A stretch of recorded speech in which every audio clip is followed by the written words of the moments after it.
నమస్తే. ప్రజెంట్ మనం నిజామాబాద్ పట్టణంలో ఉన్నాం. నిజామాబాద్ పార్లమెంట్ సెగ్మెంట్ల పైన ప్రత్యేకమైనటువంటి దృష్టి ఒక పక్కన రాష్ట్ర వ్యాప్తంగా దేశవ్యాప్తంగా కూడా ఇదే ప్రాంతం పైన దృష్టి ఆకర్షిస్తూ ఉన్నది. ఈ ప్రాంతంలో గతంలో గెలిచినటువంటి ఇప్పుడు ప్రజెంట్ ఉన్నటువంటి ఎంపీ ధర్మపురి అరవింద్ మరోసారి ఇక్కడి నుంచే బరిలోకి దిగబోతా ఉన్నాడు. మరో పక్కన కాంగ్రెస్ పార్టీ నుంచి టి జీవన్ రెడ్డి ఆయనే ఎమ్మెల్సీగా కొనసాగుతా ఉన్నాడు. మరో పక్కన బీఆర్ఎస్ పార్టీ నుంచి పోటీ చేస్తున్నటువంటి వ్యక్తి విషయానికి వచ్చినట్లయితే బాజిరెడ్డి గోవర్ధన్ పోటీ చేస్తా ఉన్నాడు. ఇదే కూడా బీసీ సామాజిక వర్గానికి చెందినటువంటి వ్యక్తులు.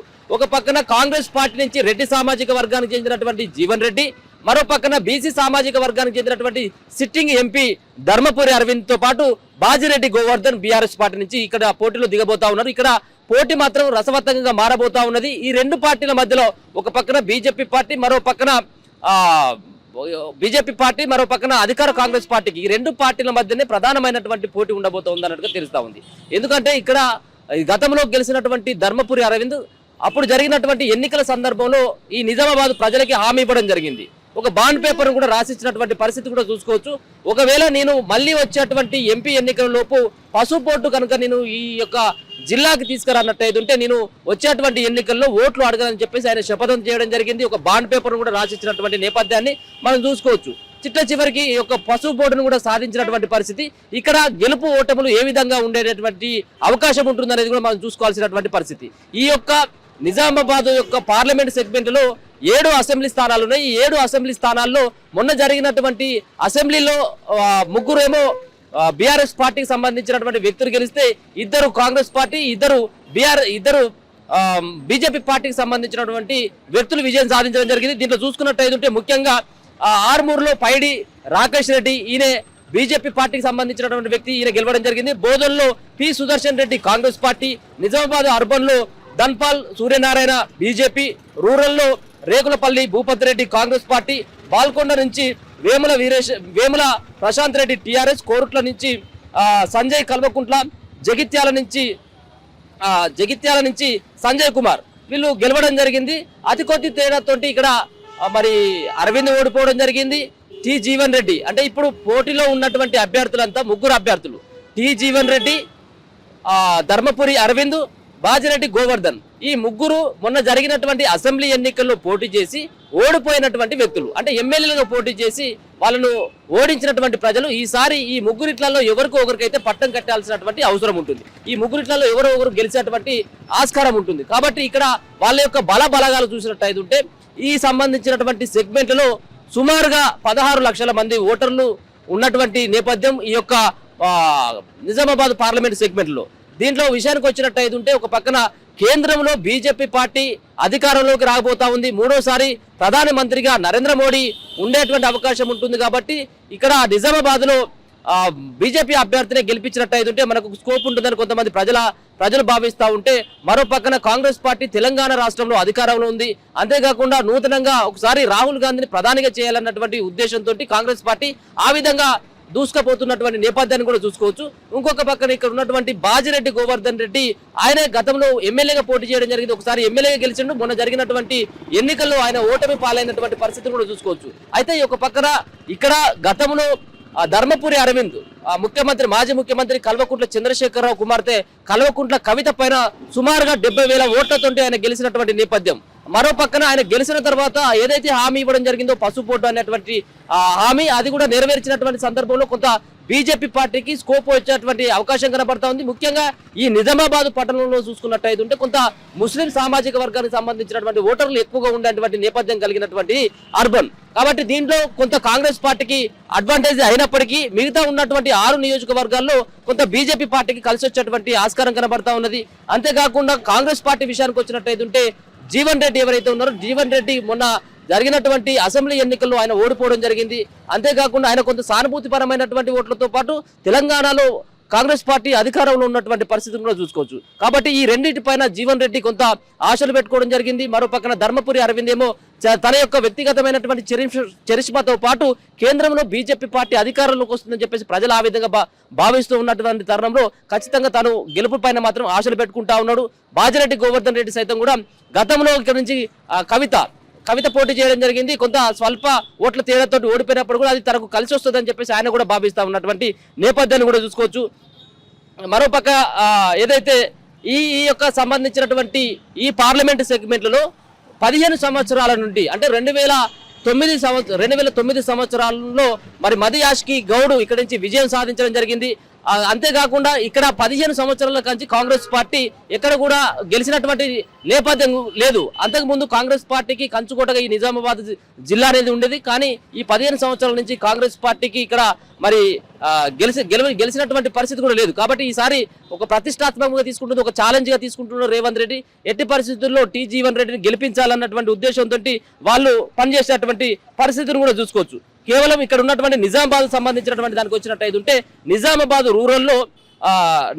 సంబంధించినటువంటి రూరల్లో రేకులపల్లి భూపత్ రెడ్డి ఈయన గెలవడం జరిగింది. కోరుట్లలో సంజయ్ గెలవడం జరిగింది. అరవింద్ ఇక్కడ కోరుట్ల నుంచి మొన్న జరిగినటువంటి అసెంబ్లీ ఎన్నికల్లో పోటీ చేసి కేవలం 10,000 ఓట్ల తేడాతోటి 10,000 స్వల్పమైనటువంటి ఆధిక్యతో అక్కడ సంజయ్ విజయం సాధించడం జరిగింది. అరవింద్ ఓడిపోవడం జరిగింది. మరో పక్కన జగిత్యాల నుంచి జీవన్ రెడ్డి పోటీ చేయడం జరిగింది. జీవన్ రెడ్డి పోటీ చేస్తే అక్కడ సంజయ్ కుమార్ కూడా అక్కడ విజయం సాధించడం జరిగింది. ఆడ జీవన్ రెడ్డి కేవలం 7,000 ఓట్లతో మాత్రమే ఆయన ఓడిపోవడం జరిగింది. కాబట్టి ఇక్కడ అన్ని ప్రధానమైనటువంటి పార్టీలు ఇక్కడ ప్రతిష్టాత్మకంగా తీసుకున్నాయి. మరో పక్కన ఇక్కడ ఉన్నటువంటి స్వల్పమైనటువంటి ఓట్ల మెజార్టీతో స్వల్పమైనటువంటి ఓట్ల తేడాతో ఇక్కడ ఓడిపోవడంతో ఈ మూడు ఉన్నటువంటి ప్రధానమైనటువంటి పార్టీలు ఈ సంబంధించినటువంటి సెగ్మెంట్ పైన ప్రత్యేకమైనటువంటి దృష్టి సారించడం జరిగింది. ఏదేమైనా కొంత బీజేపీ పార్టీకి కలిసి వచ్చేటువంటి అంశాన్ని కనుక వచ్చినట్టయితే ఉంటే ఒక పక్కన అప్పుడున్నటువంటి నేపథ్యంలో అంతకు ముందు జరిగినటువంటి పార్లమెంట్ సెగ్మెంట్ ఏదైతే ఉందో ఈ పార్లమెంట్ సెగ్మెంట్ లో అప్పుడు ఒక ఎమ్మెల్యే కూడా లేనటువంటి నేపథ్యం. కానీ ఇప్పుడు వాళ్ళకి ఇదే సంబంధించినటువంటి నిజామాబాద్ లో 2 ఎమ్మెల్యేలు ఉన్నారు. ఇక్కడ ఒక పక్కన పైడి రాకేష్ రెడ్డి ఆర్మూర్ నుంచి, మరో పక్కన నిజామాబాద్ ఇదే అర్బన్ నుంచి ధన్పాల్ సూర్యనారాయణ కూడా ఇక్కడ ఎమ్మెల్యేగా ఉండడం జరుగుతూ ఉన్నది. అప్పుడు ఏదైతే గతంలో బీజేపీ పార్టీకి కొంత ఎమ్మెల్యేలు లేనప్పటికీ అక్కడ ఎంపీ స్థానాలను 4 స్థానాలను కూడా వాళ్ళు దక్కించుకొని వాడు కైవసం చేసుకున్నటువంటి పరిస్థితి చూసుకోవచ్చు.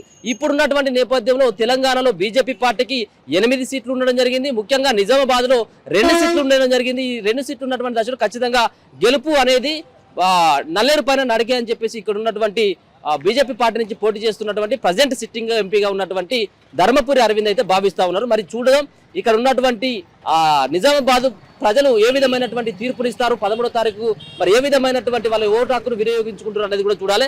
వాళ్ళకి కలిసి వచ్చేటువంటి అంశం ముఖ్యంగా ఈ 2 పార్టీలకు. ఒక పక్కన తెలంగాణలో కాంగ్రెస్ పార్టీ అధికారంలో ఉంటే ఇప్పుడు పోటీ చేసేటువంటి జీవన్ రెడ్డికి కలిసి రావడం, ఇంకొక పక్కన పసుపు బోర్డును నిజామాబాద్కు తీసుకొచ్చినటువంటి ధర్మపురి అరవింద్ మూడోసారి దేశవ్యాప్తంగా ఒక చర్చ జరుగుతుంది. మోడీనే 3వసారి ప్రధానమంత్రి అవుతాడు అన్నటువంటి నేపథ్యం ఈయనకు కొంత కలిసి వచ్చేటువంటి ఆస్కారం అయితే కనబడతా ఉన్నది. ఇక్కడ ఎట్లా ఉంటుంది? బీజేపీ వస్తుందని అనుకుంటున్నాం. ఇప్పుడు చూడు ఎమ్మెల్యే కూడా అట్లనే అయింది. కాంగ్రెస్ ఖచ్చితంగా వస్తుంది అన్నారు, ఇంకా ఏమో అన్నారు, ఏమన్నారు, అన్ని పోయినాయి. మళ్ళీ బీజేపీ వచ్చింది. ఇంత బాగా రోజులైంది బీజేపీ రావటి. ఇప్పుడు కూడా మోడీ ఉండాలని బాగా మంది అంటున్నారు. రాష్ట్రాలు దేశం అంతా అంటుంది. హిందూ ముస్లిం మాట కాదు ఇక్కడ మాట్లాడేది. ఆయన కొన్ని పనులు చేసిండు. కనీసం పాకిస్తాన్తో గెలవడానికి రాలేదు కాంగ్రెస్ వాళ్ళకు. ఇప్పుడు మోడీ వచ్చి నుంచి చైనా పక్క దేశాలన్నీ కొంచెం గౌరవిస్తున్నాయి, మర్యాదిస్తున్నాయి. అట్లా అని మాట బీజేపీ కాంగ్రెస్ ఇవన్నీ కాదు మాట్లాడేది. వాళ్ళు చేస్తారు అనేది కావాలా. ఆయన చేస్తారనే నమ్మకం జనాలలో వచ్చింది. నేను ఒక్కొని అంటే కాదు, మీ మీడియా ఒక్కోళ్ళు అంటే కూడా కాదు.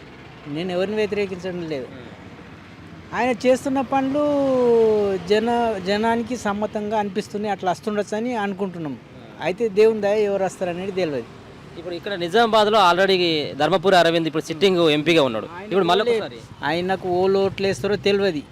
ఆ మోడీ ముఖం చూసే చేస్తారు అరవింద్, కానీ ఆయన చరిత్ర అంతే. ఇక అది అంటే మంచిగా ఉండదు. అది ఆయన కోలు గౌరవిస్తలేరు, మోడీనే గౌరవిస్తుంది.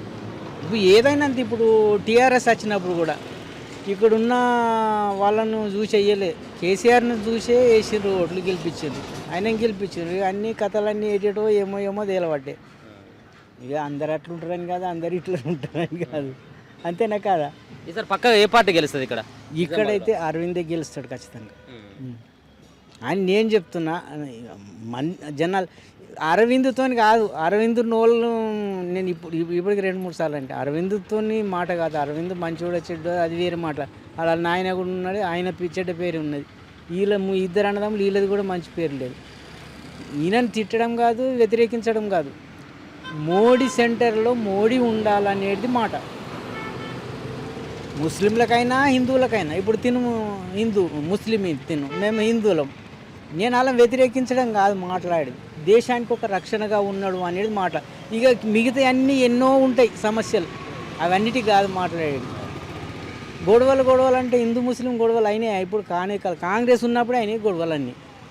బీజేపీ వచ్చిన నుంచి రానే రాలేదు. ఇప్పుడు ముస్లిం అని మాట్లాడితే అబ్దుల్ కలాం కూడా ఉన్నాడు, రాష్ట్రపతి ఉన్నాడు. తను ఉన్నప్పుడు గొడవలు పెట్టచ్చు కదా. రాష్ట్రపతి ఏదనుకుంటే అది అవుతుంది. అట్లా హిందూ ముస్లిం కాడ కాదు. మరి తను ముస్లిం ఉండి కూడా ఎంతో మంచి మనిషి అయినా, తాను ఎంతో పెద్ద మనసు తనది. అవన్నీ ఎప్పుడు జరగలేదు. ఈడ కూడా ముస్లింలు ఉన్నా కూడా కావు, ఏదున్నా కాదు. ఆ చిల్లర రాజకీయాలు చేయబట్టి అయితే గొడవలు తప్ప ఇంకేం లేదు. అట్లా నేను అరవింద్ వేస్తాడు, అరవింద్ ముఖం చూసి అయితే మాట కాదు నేను అనేది. సెంటర్లో మోడీ ఉండాలని జనాలు కోరుకుంటున్నారు. నేను ఒక్కరిని కాదు, జనాలు అందరూ కోరుకుంటున్నారు. మీడియా కూడా కోరుకుంటుందని నేను అనుకుంటాను. ఎవరు గెలిచే అవకాశం ఉన్నది? ఎవరు గెలిచినా కానీ చాలా బాగుండాలా, దేశం డెవలప్ కావాలా, అంతే. దేశం డెవలప్ కావాలి, ఇంకేముంటుంది ఇక. ఇప్పుడు నిజామాబాద్లో ఇప్పుడు ఆల్రెడీ బీజేపీ పార్టీ నుంచి ధర్మపురి అరవింద్, కాంగ్రెస్ పార్టీ నుంచి జీవన్ రెడ్డి వీళ్ళు పోటీ చేస్తూ ఉన్నారు కదా. ఒకవేళ ఇలా సిట్టింగ్ ఎంపీగా ఉన్నాడు ధర్మపురి అరవింద్, మళ్ళీ ఒకసారి గెలిచేటువంటి అవకాశం ఉన్నదా? అవకాశం అయితే ఉన్నది, కానీ డెవలప్ దేశం కావాలా. కానీ దేశం కాకుంటే అందరికి ఇంతే ఇక, తలుపు పెట్టుకొని కూర్చునుడే ఏముంటుందని. అంతా పని లేదు, ఏం లేదు, వట్టి కూర్చుండు వేస్ట్ అయిపోయింది. కూలి పరేషాని.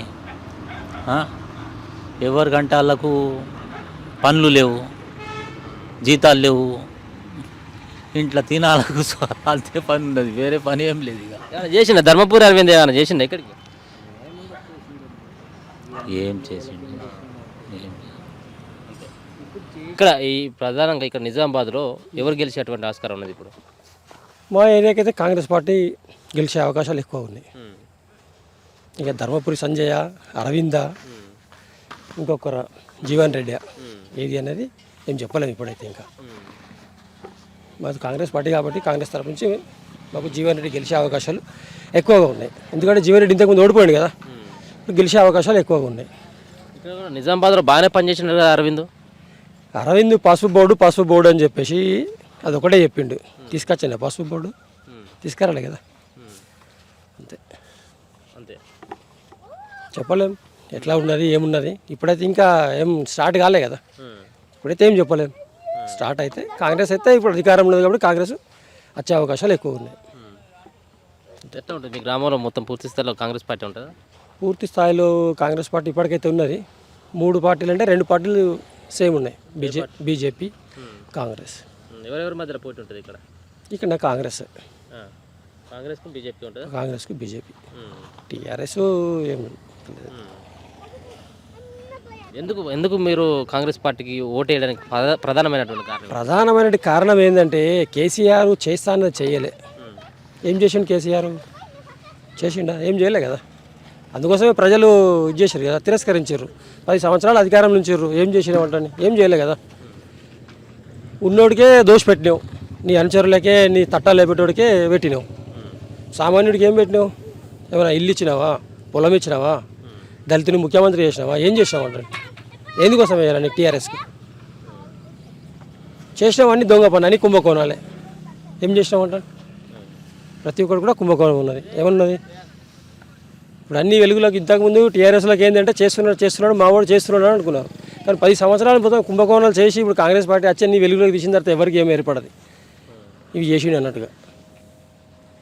100 రోజుల పరిపాలన ఎట్లుంది కాంగ్రెస్ పార్టీ?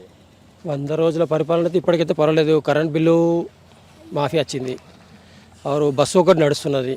ఈ సిలిండర్ అంటున్నారు, సిలిండర్ కూడా ఇంకా చాలు కాలేదు, అవుతుండొచ్చు. 6 హామీలు అని చెప్పారు కదా, 6 హామీలను కంపల్సరీగా చేయొచ్చు. ఇప్పుడు గృహ పథకము, మహాలక్ష్మి పథకము అది చేస్తామంటున్నారు, ఇంకా అమల్లోకి రాలేదు. అయితే అది కూడా చేస్తారు. కాంగ్రెస్ పార్టీ ఇచ్చిన హామీలు మాత్రం కంపల్సరీ నెరవేర్చే అవకాశాలు 99% ఉన్నాయి. మరి ఏం మనం ఎట్లా అని ఏం చెప్పలేము ఇప్పటికైతే. ఇంకా ఇప్పుడు 100 రోజులు అయింది కదా. ఇప్పుడు 10 సంవత్సరాలకు 100 రోజులకు ఎంత డిఫరెన్స్ ఉన్నది? 10 సంవత్సరాలు వాళ్ళు చేసారు, 10 సంవత్సరాలు ఎటు, 100 రోజులు ఎటు. నువ్వు 4 రోజులకే అధికారం పోగానే సంకలు గుద్దుకుంటున్నావు, నాది పోయింది అంటాను. ఇవి 100 రోజులకే వాడు ఏం చేస్తాడు? వాడి దగ్గర ఉంచినావా? ఉన్నాయనంటే కడగా నాకినావు. ఏం చేసినావు నువ్వు? నాకు మొత్తమే లేదంటే 67 సంవత్సరాలు ఏంటి ఆధార్ కార్డు చూపించిన పెట్టిన 4-5 వేల రూపాయలు ఖర్చు పెట్టినా కానీ రాలేదు. మరి ఇప్పుడని ఈ కొత్త పింఛన్లలో మరి వస్తుందా రాదా మీరు మరి అని మీరు ఇది చేయాలి. ఇక 100 రోజులు చూస్తుంది అంటే ఇప్పుడైతే మా చేతికైతే నాకైతే ఏం రాలేదు రూపాయి. ఇక అప్పుడు వచ్చి కేసీఆర్ వచ్చినప్పుడు మేము గంగపుత్రము ఒక బండి తీసుకున్నా, ఇంకా రైతు బంధు, ఇంకా మోదీ గారి పైసలు గండి. ఇక ఏం పంచింది ఏమున్నది, దానం చేసింది ఏమున్నది. భూమి ఇక అవి పైసలు మాఫీ అంతవా ఏమి లేవు. ఉన్నది చెప్పాలా. ఇక బీజేపీ వస్తుంది, బీజేపీ వస్తుంది. ఏడపోయినా నేను 10 ఊళ్ళు తిరిగి వచ్చిన. బీజేపీ అంటున్నారు.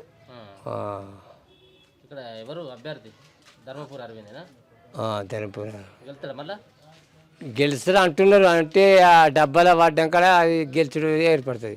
ముందైతే గెలిచే కదా. మరి వచ్చిన సంది అయితే ఏమో పని ఏమి చేసిండు ఏం కథను. ఇది వార కళ్ళలో కాని రాలే మాకైతే. ఇంత దగ్గర నిజం బాగున్నా కానీ ఏం కాని రాలే, ఏమి చేయలేదు. ఆడ అచ్చులే పుచ్చు లేదు. ఆ బోలగుండ అటు, మేము ఇటు. నేను బీజేపీకి వేస్తా. నువ్వు చెప్పే కాక వస్తుందా నీకు పింఛని? ఎంత వస్తుంది? 2000 వస్తుందా? ఈ 100 రోజుల కానీ ఎట్లా ఉన్నది పరిపాలన? కాంగ్రెస్ పార్టీ కొత్త పార్టీ వచ్చింది కదా, కొత్త గవర్నమెంట్. పోయేటోళ్ళు పోతున్నారు, చేసేటోళ్ళు మేము పోకొచ్చిన చేతగనోళ్ళు ఒంటికాలం పో. ఎట్లా అనిపిస్తా ఉంది ఈ పరిపాలన? ఏం పరిపాలన, ఏం మంచిగా ఉన్నది. అంతేనా? ఏ పార్టీ వచ్చేటట్టు ఇక్కడ వస్తే బీజేపీ రాలా. ఈసారి ఏ పార్టీకి ఎత్తా ఓటు? ముసలాయకి ఇస్తాం మేము, ముసలాయకి ఇస్తాం. ఏ ముసలాయలు ఎవరు? బీజేపీ ముసలాయ. అది కరెక్ట్. ముసలంతా ముసలాయకి ఇస్తాం. మేము ఎంచుకుంటున్నాం. నువ్వు ఎంచుకోపో. నీ గుద్దల దమ్ముంటే నా గుద్దల దమ్మునే పోయి తెచ్చుకున్నా. ₹1 ఖర్చు పెట్టలేను. ఈయన ఊళ్ళోనే ఆవు. మరి నేను అడుగు సోసారి ఊళ్ళోకి ₹3 మీద వచ్చింది నాకు. నా కొడుకే బాగా ఖర్చు పెట్టిన. ఈ కళంగుడు వస్తున్నాయి 4000 నా కొడుకు. బాబాయ్ ఎట్లా ఉన్నది ఈ ఉన్నటువంటి ఈ 100 రోజుల పరిపాలన, కాంగ్రెస్ పరిపాలన ఎట్లా అనిపిస్తుంది? కాంగ్రెస్ పరిపాలన ఇంకా ఇట్లకేమి ఇది కాలేదు. అది చేస్తా అని ఇంకా చేసుడే లేదు. మరి పింఛన్లు వస్తాయనేది, పింఛన్లు మళ్ళా గ్యాసు వస్తాయి, గ్యాసు లేదు. కరెంటు దాని ఇంకా లేవు కరెంట్. ఇది ఇంకా బిల్లు కట్టుడే ఉన్నది. మళ్ళీ ఎవరు పింఛన్లు ఇస్తాను, పింఛన్లు లేవు. ఇవన్నీ ఏమి లేవు. అది వచ్చాయి ఇది వచ్చాయని అంటారు. అవి కాగితాల మీద అన్ని రాసినాయి, అన్నీ ఫెయిల్ ఉన్నాయి. ఒకటి కూడా కరెక్టే లేదు. మోడీ పైసలు పడుతున్నాయి, అవి వాడు లేదు. అది మన 2 లక్షల రుణాలు మాపి అన్నారు, అవి మాపి లేవు. వచ్చినప్పుడు చేయాలి కదా, చేసులేదు. ఎందుకు చేసులేదు? ఇది ఏం కారణం? మేము వాళ్ళు వస్తే చేస్తారు, మరి చెప్పాలి. అట్లా ఉన్నారు. ఇప్పుడు ఎన్నికలు వస్తూ ఉన్నాయి, పార్లమెంట్ ఎన్నికలు వస్తూ ఉన్నాయి. ఇక్కడ ఏ పార్టీ గెలిచేటువంటి అవకాశం ఉంటుంది? నువ్వు ఏ పార్టీకి ఎత్తావు ఓటు? ఏ పార్టీ గెలుస్తా అంటే ఇక అది దేవుడి చేతులు ఉన్నాయి. గెలుస్తా అని బారాన శాతం బీజేపీ అన్నట్టున్నారు కొందరు. ఇక మరి భగవంతుడు పోయి అది వేస్తుందా మరి ఏది వేస్తా తెలియదు. ఇక నువ్వు ఏ పార్టీ వైపు చూస్తాను? ఇప్పుడు ఏ పార్టీకి వేద్దాం అనుకుంటాను? నా మనసులో మాట నా పార్టీ నాకే తెలుస్తుంది. కానీ ఇక ఇంకొకళ్ళకి చెప్పాలంటే ఇక ఏమనుకుంటావు నువ్వు? ఇక అందరితో నేను ఇక నలుగురితో ఇప్పుడు నలుగురు ఏమంటున్నారో అదే మాట అంట. బీజేపీకి వేస్తావా? అనుకున్నాం కానీ పని చేస్తే పక్క గెలుస్తాడు ఈసారి ధర్మపురి అరవింద్ గెలుస్తాడు ఇక్కడ ఎంపీగా మళ్ళీ ఆ, ధర్మపురి అరవింద్ బీజేపీ నుంచి పోటీ చేస్తా ఉన్నాడు గెలుస్తాడు ఎప్పుడు ఈసారి మళ్ళా ధర్మపురి అరే ఆయన వస్తే వస్తాడు. మోదీని చూసి చేస్తుండ్రి అరవిందర్ రెడ్డి ఇదివరకు ముఖం చూడలే అని మూతి చూడలే బోడగుండోడు ఇవాళ పోయిండు అది ఎటు పోయిండు అది ఏదంటే డి శ్రీనివాస్ కొడుకు బట్టి అప్పుడు తొలత లేచారు. ఇప్పుడు ఈ నిజాంబాల మొన్న సుగాడు సూర్యనారాయణ మంచిగానే డబ్బు గలడు మంచిగా వేసి మంచి ఇది చేసిండు అటు గెలిచిండు. ఇక ఇప్పుడు ఈ అరవిందర్ రెడ్డి మీద అయితే ఎట్లుంటుందో కానీ ఇక ఏసుడైతే బీజేపీ నడుస్తుంది, సెంటర్ అయితే బీజేపీ ఉంటుంది. ఇక ఒక్క మల్లారము వేయగానే ఇది అవుతుంది అక్కడ అందరు వేస్తే బరాబరి వస్తాడు వాళ్ళు బీజేపీ వస్తుంది. గింత పిల్లగాడు కాడికెళ్ళి అంటున్నారు బీజేపీ అంత వయసు కుర్రోళ్ళు అయిపోయారు. మనిషి పెద్ద మనుషులు చెప్తే నాకు వచ్చారు నువ్వు కూడా ఎవరు అంటున్నారు వాళ్ళు. నా కొడుకు నాకే వచ్చారు బీజేపీ అంటున్నారు వాళ్ళు అంతా. నేను బీజేపీ. ఎంత వస్తుంది 2016 అంతేనా 2016 4,000 ఇస్తాన్నారు కానీ ఏకొచ్చారు కదా వస్తలేవు 4,000 మరి రాకొచ్చింది. వస్తలేవు. పాత పెంచింది 2,000 వచ్చింది ఇక వేస్తున్నారు. ఎట్లా ఉన్నది రేవంత్ రెడ్డి పరిపాలన ఎట్లా ఉన్నది? మంచిగా ఉన్నది ఆమె మంచిగా చేస్తున్నారు. ఇంకా చేస్తా అంటున్నారు కదా. ఇంకా అవును ఎక్కంగానే జేబులో పైసలు ఉండాలి కదా.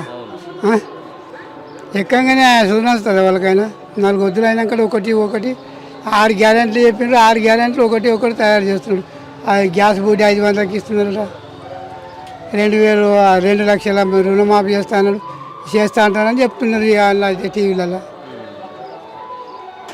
ఇక వాళ్ళది రూలింగ్ పార్టీ అయిపోయింది కాంగ్రెస్ వాళ్ళది. మరి వాళ్ళైతేనే నడుస్తుంది పని, లేకపోతే ఈ ఇల్లు లేకపోతే వాళ్ళది నడదు కదా. బీజేపీ వాళ్ళది నడది, టీఆర్ఎస్ వాళ్ళది నడది. ఇప్పుడు ముఖ్యమంత్రి ఇల్లు అయినారు, మంత్రులు అంతా ఇల్లు అయినారు, కోరం ఇల్లది ఉన్నది. ఇక వాళ్ళని గెలిపిస్తే వాళ్ళది ఆగిపోదు. ఇక మోడీ సంటాలు ఉంటాడు, రాష్ట్ర పరిపాలనలో వీళ్ళు ఉంటారు. ఇక అది మోడీ దగ్గరికి వెళ్ళి నిధులు తెచ్చుకుంటారు కదా, పని చేస్తారు వీళ్ళు. ఎరకలేని వాళ్ళు అనుకుంటారు. బీజేపీ వాళ్ళు అయితే ఒక్కో ఎంపీ గెలిస్తే అది కాదుపోదు. ముఖ్యమంత్రి వాళ్ళు అయితే ఆయనది మంత్రులు ఉంటారు, వాళ్ళతో పని నడుస్తుంది. వీళ్ళకి ఏం గుర్తుంటుంది? ఆ మోడీ సెంటర్లు ఉంటున్నాడు, ఆయన ఇచ్చిన దాకా అయితే వీళ్ళకి వెళ్ళదు నిధులు విడుదల. ఏదైనా కానీ ఆయన దగ్గరికి పోయి తీసుకురాబడుతుంది. రాష్ట్ర పరిపాలన చేసేటోళ్ళు వీళ్ళే. మోడీ పోయి మొత్తం భారతదేశం చేయబట్ట గట్లున్నది. ఇక ఇప్పుడు ఇక్కడ నిజామాబాద్లో ఏ పార్టీ గెలుస్తుంది? నువ్వు ఏ పార్టీకి ఎత్తావు ఈసారి ఓటు? కాంగ్రెస్ గెలుస్తా అనుకుంటున్నాం. కాంగ్రెస్ గెలుస్తా అనుకుంటున్నాం. ఎంపీకి కదా కాంగ్రెస్ గెలుస్తుంది అన్నట్లు చాలా మంది అంటున్నారు. ఎందుకోసం అంటే వాళ్ళే ఉంటున్నారు కదా, వాళ్ళని గెలిపిస్తే పనులు అవుతాయి అనుకుంటారు కొంతమంది. కాంగ్రెస్కి వేస్తాం. మొన్నేసినాం న్యూస్ వేస్తాం కాంగ్రెస్కి వేసినాం. కెమెరా పర్సన్ అభితో అనిల్ నిజామాబాద్ నుండి.